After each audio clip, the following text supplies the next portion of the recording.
The close quarters rifle assessment is a qualification intended to test a lot of the skills that are typically needed in a CQB type environment. So what you're going to need for this assessment is a range that's at least 50 yards long, about 10 yards wide. You're going to need 4 USPSA targets and the associated stands with them. You're going to need a carbine, 60 rounds of ammunition, eye and ear protection, a way to time yourself, and preferably our scorecard so you can write down your scores. Now this assessment can be ran in a number of different ways. You can run it slick like we're going to do. You can run it in full kit like we're also going to do in this video, or you can run it in your flip-flops and your underwear, because that's probably what you're going to be wearing when you actually have to do CQB.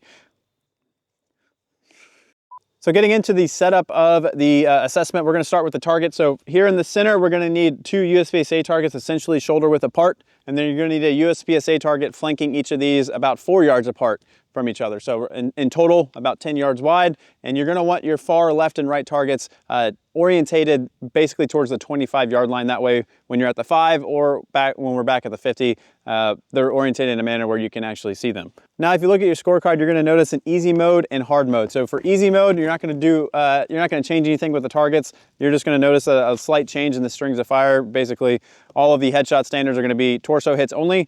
But if you're just crushing this course of fire, you're just constantly getting in the Minuteman standard on normal mode, go ahead and try and bump up to hard mode. And that's going to add a couple of no shoots. So the no shoots are pretty simple. You're going to have a no shoot on either one of these targets here in the center. It doesn't matter which one. And as the scorecard describes, covers 1/3 of the center A zone. So the way that you achieve that is you're going to line up the bottom perforation line of the head box on the no shoot with the bottom perforated line of the A zone. That's how you're going to staple it. That should cover about 1/3 of the A zone. Now, on either the far left or the far right target, you're going to add another no shoot. So in total, you have 2 no shoots on hard mode.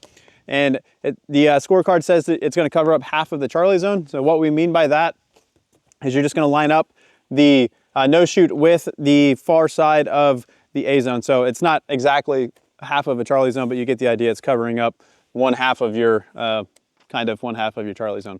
So it doesn't matter if you do this side or that side, doesn't matter if you do left or right target. So now let's look at some of the yardage lines. Now for your yardage lines, you can use sticks, you can use spray paint, you can use whatever you want, rocks if you so desire, but we're going to need something here at the 5-yard line to indicate a 5-yard line. Then we're going to come back here to the 10-yard line. This is where things are going to look a little different. So we're going to have 3 sticks. We're going to have 1 stick orientated vertically directly in center of between the center 2 targets, and then we're going to have 2 more sticks orientated vertically as well in line with the far left and right targets. So that's going to be our 10-yard line, because this is where we're going to do a little bit of shooting and moving. Then we're going to have another 15-yard stick as well. Then here at the 25, it's going to look a little similar to the 10-yard line, but we're actually going to have a 25-yard line, but then we're going to have 2 more sticks that are orientated vertically in line with the far left and right targets, and then we're just going to have a 50-yard line all the way back there. So that's the whole setup. Now what we're going to do is we're going to demo the drill, walk through each course of fire. We're going to do it slick, and we're going to do it in full kit so you can see a difference and hit some hit factors. We're going to do it with a LPVO gun and a red dot gun. But one thing I would like to note is if you've never done an assessment like this, don't be discouraged if you get a low hit factor. This assessment is a little difficult, so don't be afraid to bump it down to easy mode if you need to. But if you're just a fantastic shooter, go ahead, bump up to hard mode. But here we go, we're going to start demoing. The first string of fire is going to be here at the 5-yard line. We're going to conduct the box drill on the 2 center targets. So what that looks like is 2 rounds to the torso on either the left or right target. Doesn't matter which one you shoot first. Go to the head box, transition over to the other head box, and then down to the torso of the other target. So you're going to go torso, head box, torso, or torso, head box, torso. So basically for the starting position for all of these strings of fire, aside for the last one, if it's a stationary drill, you're going to start from high ready, but if it has a drill with any movement, you're going to start from the low ready.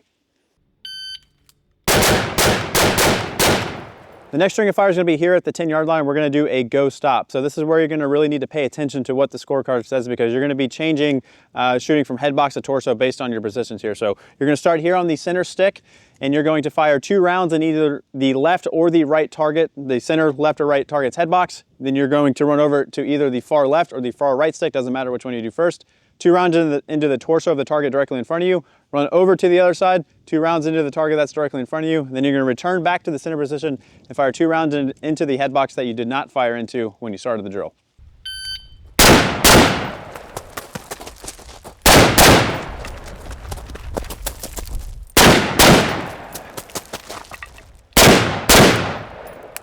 And 24.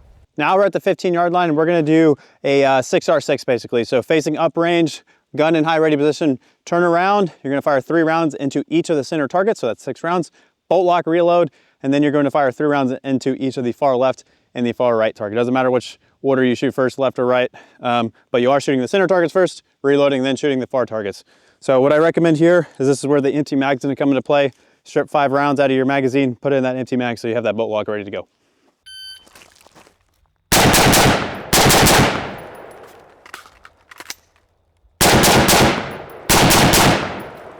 Now here at the 25, we're going to do a little bit of shooting while moving. If you're a right-handed shooter, you're going to be starting on the far left stick. If you're a left-handed shooter, you're going to start on the far right stick. So on the far left position as a right-handed shooter, I'm going to fire 2 rounds into the head box that's directly in front of me. And then while moving over to the other far position, 2 rounds into each torso of the center target.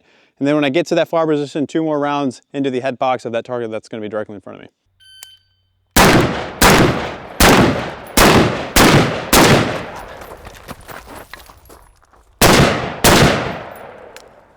Now we're back at the 50. This is going to be the most complicated and most difficult part of this assessment. So here at the 50, we're going to fire 2 rounds into each of the far left and right targets. Then we're going to drop the prone, 2 rounds into each of the center target torsos, get up a sprint to the 25, 2 more rounds into each of the far left and right targets once you get to the 25, and then you're going to drop to kneeling, 2 rounds from the kneeling into each of the center target torsos.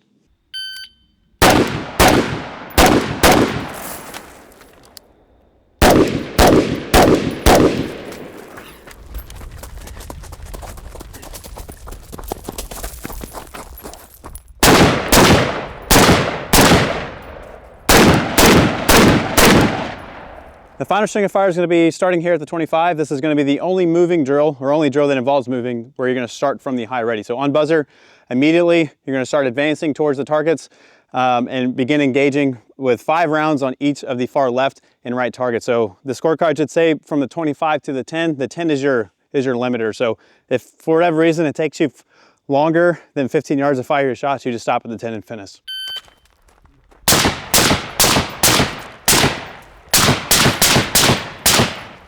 All right, now we're going to get into scoring. So first thing I just want to talk about real quick is if you look down at the bottom of the scorecard, you're going to see day and nighttime standards. So obviously with the nighttime standards, you can shoot this at night as well.